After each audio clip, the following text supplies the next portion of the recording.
एक बार भगवान श्याम सुंदर गायों को चराने के लिए निकले। मैंने पहले ही बता दिया कुछ लेकर नहीं जाते हैं भगवान। ग्वाल वालों का जो जाता है उसी का भोग लगाते हैं। एक दिन ग्वाल वाल भी भूल गए, तब कन्हैया से कही, बोले कन्हैया हम भी नहीं लेके आए और भूख लग रही है, क्या करें। तब ठाकुर जी ने कही, बोले चिंता ना करो, यहाँ से कुछ ही दूर पर जाओ और ब्राह्मण यज्ञ कर रहे हैं, वहां से कुछ ले आओ। ग्वाल वाल गए, ब्राह्मणों से कही, बोले कुछ भोजन सामग्री हो तो दो। तब ब्राह्मणों ने मना कर दिया, बोले अभी भोग नहीं लगाए, यज्ञ चल रही है, कैसे दे दें तुम्हें। लौट आए, कन्हैया से कहा, बोले कन्हैया उन्होंने तो कुछ नहीं दियो।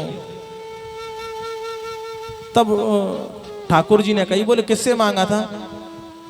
बोले जो यज्ञ कर रहे थे उनसे मांगा था। बोले अरे बाबरे हो, उनसे मत मांगो, उनकी जो पत्नियां हैं उनसे मांगो,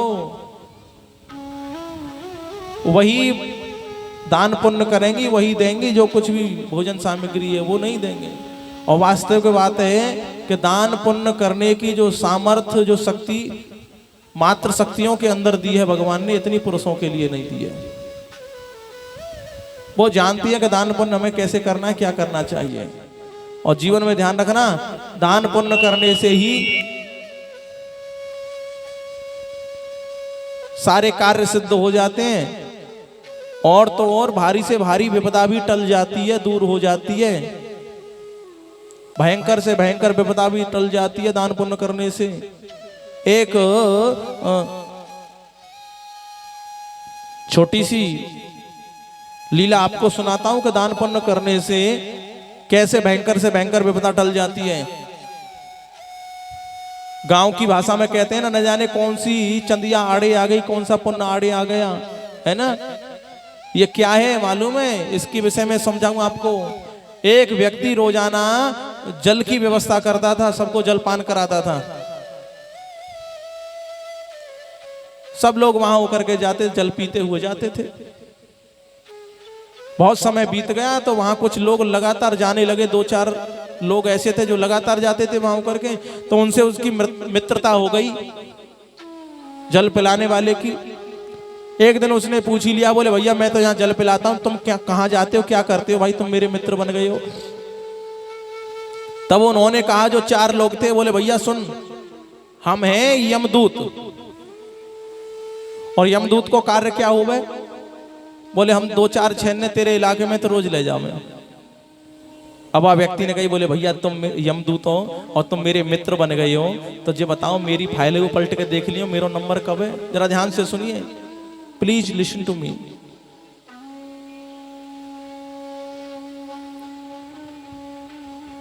भैया मेरी भी फाइल को पलट कर देख लेना, मेरा नंबर कब आने वाला है। तब उन्होंने कहा, बोले भैया ठीक है, कल देख देंगे और तुम्हें बता देंगे आकर के हम।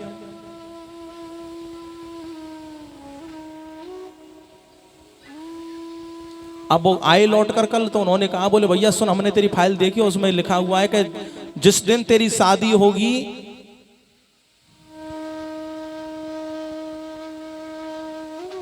और रात्रि के 11 बजे, हमने ये देखा कि जिस दिन तेरी शादी होगी रात्रि के 11 बजे, जब तू दुल्हन के कमरे में जाएगा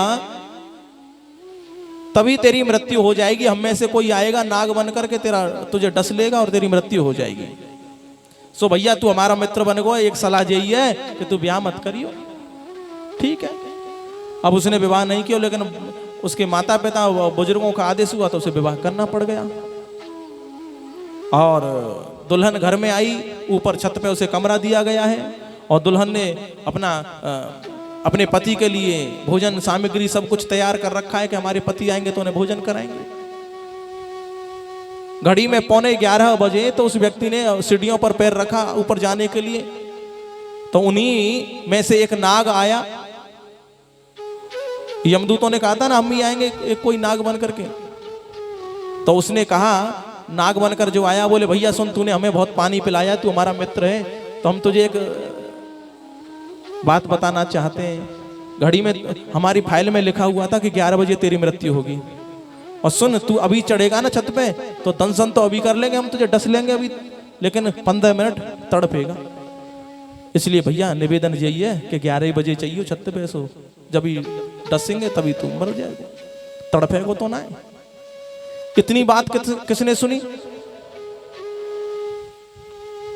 किसने सुन ली इतनी बातें? जो छत पे दुल्हन बैठी है, दुल्हन ने विचार किया ये क्या, मेरा पति तो 15-20 मिनट का ही मेहमान है। लेकिन देखिए प्रभु की कृपा कैसी होती है। कहानी में ट्विस्ट यहां से आता है। उसी नगर में एक ब्राह्मणी ने एक बच्चे को जन्म दिया,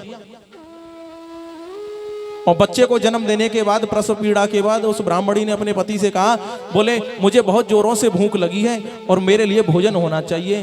ब्राह्मण ने कहा, बोले 11:15 बज रहे हैं, अब रात्रि में किसके यहाँ क्या देखूं, क्या मिलेगा? बोले सुनो, कहीं से भी इंतजाम करो, अगर इंतजाम नहीं किया तो मेरी मृत्यु भी हो सकती है, और मेरी मृत्यु हुई तो इस बच्चे की भी मृत्यु हो जाएगी। ब्राह्मण ने विचार किया, बोले कहाँ जाऊं? बोले हाँ, अभी उसके यहाँ विवाह हुआ है, तो हो सकता है उसके यहाँ सब लोग जग रहे हों, क्योंकि विवाह शादी के घर में रात्रि में बहुत लेट लोग सोते हैं, जगे रहते हैं, वार्तालाप होती रहती है। पंडित जी महाराज वहीं पहुंच गए और वहां जाकर के आवाज लगाई, कोई अभी जगह है तो भाई कोई व्यवस्था करो भोजन पानी की। जो छत पर अभी नई नवेली दुल्हन है ना, उसने विचार किया, बोले मेरा पति तो 15 मिनट का मेहमान है, और ये जो जितनी भी मैंने सामग्री भोजन पानी की रखी है सजा करके, क्या होगा जब पति मर जाएगा तो सब धरी की धरी रह जाएगी। इससे तो बढ़िया है कि किसी के काम आ जाए। और आई उतर के, पंडित जी महाराज ये लीजिए, आप ले जाइए इसे, मेरे किसी काम की नहीं है। पंडित जी महाराज उस भोजन को लेकर गए और ले जाकर अपनी पत्नी ब्राह्मणी को उस भोजन को दिया, ग्रहण कराया भोजन को। और जैसे ही उसने भोजन पायो तो वह तृप्त भई और दुग्ध अपने लाल को दुग्ध पिलायो, और दुग्ध पिलाते समय उस ब्राह्मणी ने आशीर्वाद दिया, बोले जिसने भी ये थाली मेरे तक पहुंचाई है, प्रभु कृपा करें, अखंड सौभाग्यवती भव।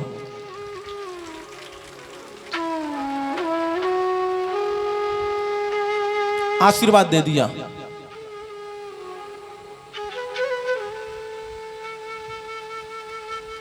अब देखिए, घड़ी में इतनी देर में ही 11 बज गए। उस व्यक्ति ने विधि के विधान के अनुसार पैर रखा ऊपर दुल्हन के कमरे में जाने के लिए, और सर्प आया, उसने खूब उसे डसा, लेकिन अब कुछ हो नहीं रहा है।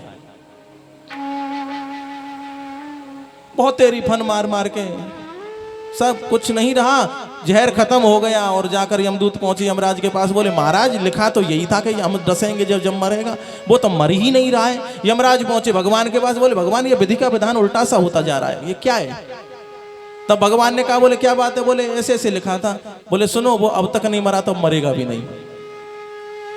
बोले क्यों? बोले उसे एक ब्राह्मणी का आशीर्वाद मिल चुका है, उसकी पत्नी को अखंड सौभाग्यवती भव का।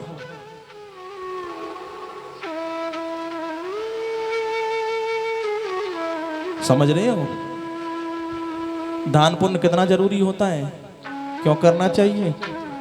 केवल हमारा ही नहीं, हमारे बच्चों का भी, हमारे घर में रहने वाले जितने भी लोग हैं ना, मेंबर हैं जितने भी, उन सबका कल्याण दान पुण्य के माध्यम से ही होता है। और गृहस्थ धर्म का तो सबसे बड़ा धर्म यही है कि द्वार से कोई खाली न चला जाए, सबसे पहला धर्म है।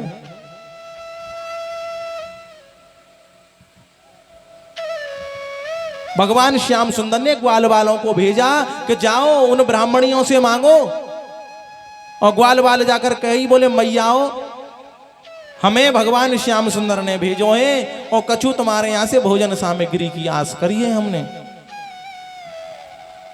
सभी ब्राह्मणियों ने जो भी यज्ञ के लिए भोजन पानी बने थे ना, सब सजा ले थालों में, और ले लेकर के थाल चल रही। बोले चलो भगवान ने बुलाया है, चलो कन्हैया ने। ब्राह्मण खड़े हो गए यज्ञ पे से, क्या कर रही हो तुम? अभी यज्ञ का भोग नहीं लगा, तुम थाली ले लेकर कहां जा रही हो? तुम्हें तो सब कुछ पता रहता है, और तुम ये आज क्या कर रही हो? ब्राह्मणियों ने कहा, बोले सुनो, जाके नहीं तुम यज्ञ कर रहे ना, वही भोजन मंगा रहे हो हमें, और हम लेकर जा रहे हैं। जिस भगवान को तुम यज्ञ के माध्यम से मना रहे हो, और वही भगवान हम पे भोजन मंगा रहे के आओ लेके भोजन मेरे पास, तो हम तो वही कार्य करने जा रहे हैं जो तुम कर रहे हो। और गई सबने जाकर के भगवान को अपने हाथों से भोजन करायो, और भगवान ने यज्ञ पत्नियों पर कृपा करी। बोलो बाल कृष्ण भगवान की। इसलिए मैयाओं के अंदर सबसे ज्यादा भक्ति भाव और दान पुण्य करने की क्षमता है। और ये जब करती हैं ना, मैंने पहले भी बताया है, यदि पूजा पाठ करती हो तो तुम्हें ही नहीं तुम्हारे पति को भी वह पूजा पाठ का फल मिलेगा, तुम्हारे बाल बच्चों को भी वह पूजा पाठ का दान पुण्य का फल मिलेगा। इसलिए ज्यादा से ज्यादा भक्ति, ज्यादा से ज्यादा पूजा पाठ करती रहो, कृपा प्रभु अवश्य करेंगे। बोले बांके बिहारी लाल की जय हो।